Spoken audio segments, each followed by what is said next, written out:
नमस्कार, खबर गांव शहर बुलेटिन में आप सभी का बहुत बहुत स्वागत है।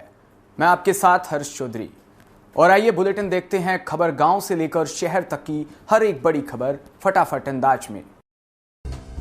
राजस्थान के सरकारी और प्राइवेट कॉलेज में अगले 7 दिनों में एडमिशन की प्रक्रिया शुरू हो जाएगी। शिक्षा विभाग द्वारा नई एडमिशन पॉलिसी जारी करने के साथ ही कॉलेज में एडमिशन की तैयारी तेज कर दी गई है।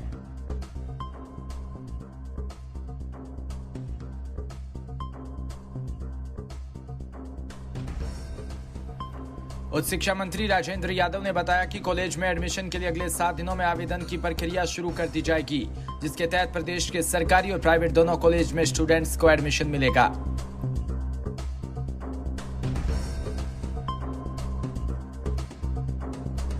वहीं पिछले सालों के आंकड़ों के आधार पर सीबीएसई स्टूडेंट के लिए कॉलेज की सीट का विशेष कोटा बनाया जाएगा। इसके साथ ही 12th का रिजल्ट जारी करने के बाद उनका आवेदन की छूट दी जाएगी।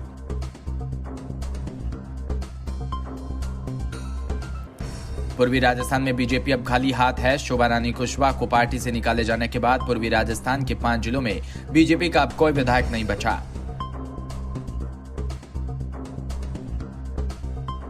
वहीं नेता प्रतिपक्ष गुलाब चंद कटारिया और प्रदेश अध्यक्ष सतीश पूनिया ने साफ कहा कि बीजेपी समंदर है, या किसी के जाने से कोई फर्क नहीं पड़ता। बीजेपी को अब इस इलाके को फतह करने के लिए नए सिरे से रणनीति बनानी होगी। अंतर्राष्ट्रीय विश्व योग दिवस के उपलक्ष्य में कस्बे के 12 में माताजी डूंगरी प्रांगण में प्रोटोकॉल के अंतर्गत भव्य योगासनों का अभ्यास संपन्न हुआ। ग्राम पंचायत हरनावदा शाह उप सरपंच संजय पारेता ने दीप प्रज्वलित कर कार्यक्रम का शुभारंभ किया। इस अवसर पर उपस्थित जनसमूह ने प्रोटोकॉल अनुसार विभिन्न योगिक क्रियाएं की और मां अष्टभुजा माताजी मंदिर के प्राकृतिक सौरम्य वातावरण के लोगों ने उत्साह के साथ भाग लिया।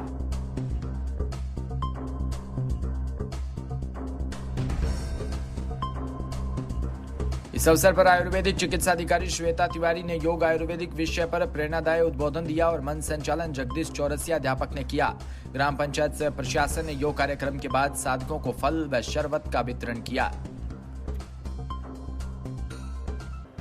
जोधपुर मुख्यमंत्री अशोक गहलोत आज अपने अल्प समय के दौरे पर जोधपुर पहुंचे। एयरपोर्ट पर पहुंचे तो गहलोत में कांग्रेसी कार्यकर्ताओं से मुलाकात की, साथ ही मीडिया से मुखातिब होते हुए कई विषयों पर अपने विचार रखे।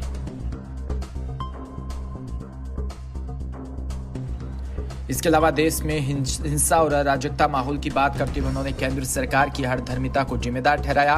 गहलोत ने कहा कि मोदी सरकार अहम में इसलिए अपनी मनमर्जी में काम कर रही है। भीलवाड़ा के आसीन क्षेत्र में लगातार हर दूसरे वर्ष बढ़ते अकाल के कारण जल संकट को देखते हुए किसानों ने कृषि में नई तकनीकी का सहारा ले लिया और कम पानी में अच्छा मुनाफा मिल रहा है। आसीन क्षेत्र के करजालिया गांव का किसान देवकरण गुजर कई सालों से मिर्ची की खेती कर रहा है। पहले मिर्ची की फसल को परंपरागत तरीके से उगाने के कारण अधिक खर्चे हो रहा था और मुनाफा कम आ रहा था, लेकिन अब नवीन तकनीकी का प्रयोग करते हुए कम जमीन में अधिक मुनाफा कमाकर अन्य किसान को भी इसी तकनीकी के माध्यम से कृषि कार्य करने के लिए प्रेरित कर रहा है।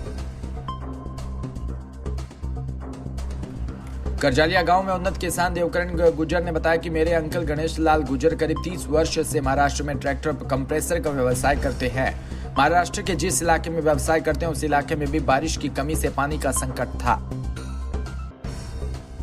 वहां के किसानों ने पॉलीथीन में पौधे लगाने की तकनीकी का आविष्कार किया। गणेश गुजर ने अपने गांव में महाराष्ट्र की तकनीकी के आधार पर खेती करने का संकल्प लिया और परंपरागत तकनीकी को छोड़कर नवीन तकनीकी से कम खर्चे में अधिक मुनाफा कमा रही है।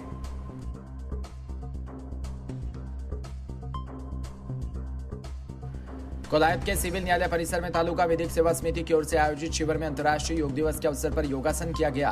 न्यायाधीश पूजा सिंह के नेतृत्व में न्यायालय के सभी स्टाफ ने योग अभ्यास किया।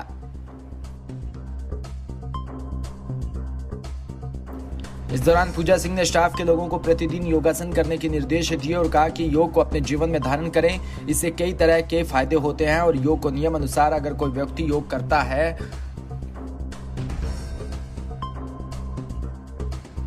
आहोर में कांग्रेस पार्टी के पूर्व राष्ट्रीय अध्यक्ष राहुल गांधी के खिलाफ चल रही प्रवर्तन निदेशालय ईडी की पूछताछ विरोध में मंगलवार को प्रशासन से अनुमति लेकर शांतिपूर्ण धरना प्रदर्शन कर मोदी के खिलाफ नारेबाजी कर मोदी का पुतला जलाया।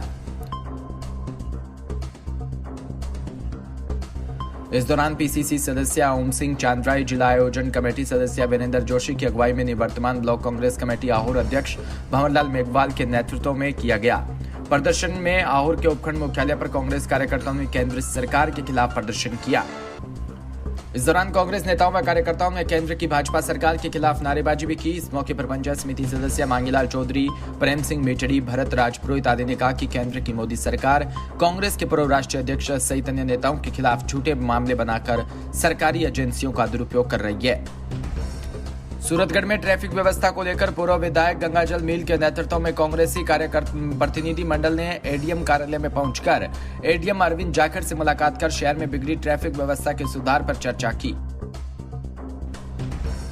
और ब्रिज के पास सर्विस रोड बनाने की मांग की गई। नगरपालिका चेयरमैन ने कहा कि नगरपालिका द्वारा बनाई जा रही रोड ऊपर ओवरलोड ट्रैफिक की वजह से रोड क्षतिग्रस्त हो रही है। अगर सर्विस रोड बने तो जिससे ट्रैफिक जाम से निजात मिल सके। गड़साना क्षेत्र के कार्यकर्ताओं में भारी रोष व्याप्त हो गया। उधर जयपुर प्रशासन के साइबर क्राइम अलर्ट पर होने पर कांग्रेसी नेत्री पंचायत समिति सदस्य रामदेवी बावरी के नेतृत्व में कांग्रेस, इंटक, यूथ कांग्रेस व वरिष्ठ कांग्रेस जनों ने थाना प्रभारी मदद बिश्नोई को अमर्यादित टिप्पणी के खिलाफ ज्ञापन दिया, जिस पर पुलिस द्वारा तत्काल प्रभाव से कार्रवाई करते हुए युवक को गिरफ्तार कर विभिन्न धाराओं में मुकदमा दर्ज कर लिया। रामदेवी बावरी ने कहा कि किसी भी सोशल मीडिया प्लेटफॉर्म पर अमर्यादित जातिगत कमेंट करना अपराध है।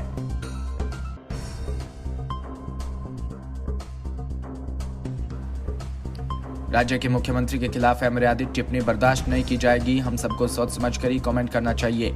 सीआई मदन बिश्नोई ने कहा कि युवाओं को सोशल मीडिया के सही इस्तेमाल व आपराधिक मामलों की जानकारी आम जन तक पहुंचाई जाएगी।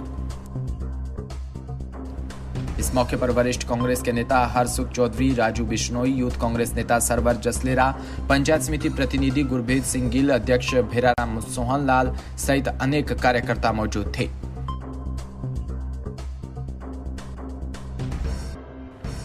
चंदेरी हर साल 21 जून को पूरी दुनिया में योग दिवस मनाया जाता है। इस दिन का उद्देश्य आध्यात्मिक और शारीरिक अभ्यास के बारे में जागरूकता फैलाना है। भारत में ऋषि मुनियों के द्वारा से योग होता आ रहा है। योग भारतीय संस्कृति से जुड़ा है जो अब विदेशों में भी फैल रहा है। इसी के तहत अंतर्राष्ट्रीय योग दिवस पर ऐतिहासिक नगरी चंदेरी के बाल उद्यान व जूडो कराटे के बच्चे व भारतीय जनता पार्टी के कार्यकर्ताओं ने योग टीचर द्वारा विभिन्न तरीके से योग कर अंतर्राष्ट्रीय योग दिवस मनाया। कांग्रेस में उदयपुर घोषणा पत्र के प्रस्तावों को अमली जामा पहनाने पर जोर शोर से काम चल रहा है। घोषणा पत्र में शामिल बिंदुओं के मुताबिक प्रदेश में बूथ और ब्लॉक के बीच की इकाई के रूप में मंडलों में चयन की कवायद पूरी कर ली गई।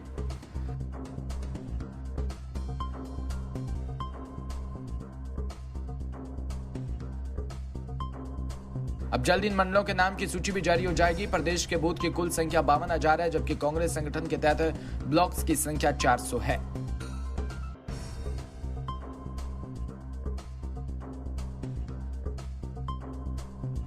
प्रत्येक ब्लॉक में 5 से 6, 7 मंडल होंगे, जबकि प्रत्येक 20 से 25 बूथ पर एक मंडल होगा।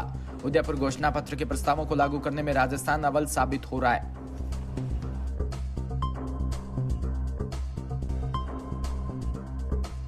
फिलहाल इस बुलेटिन में इतना ही और तमाम खबरों के लिए आप जुड़े रहिए हमारे साथ। नमस्कार।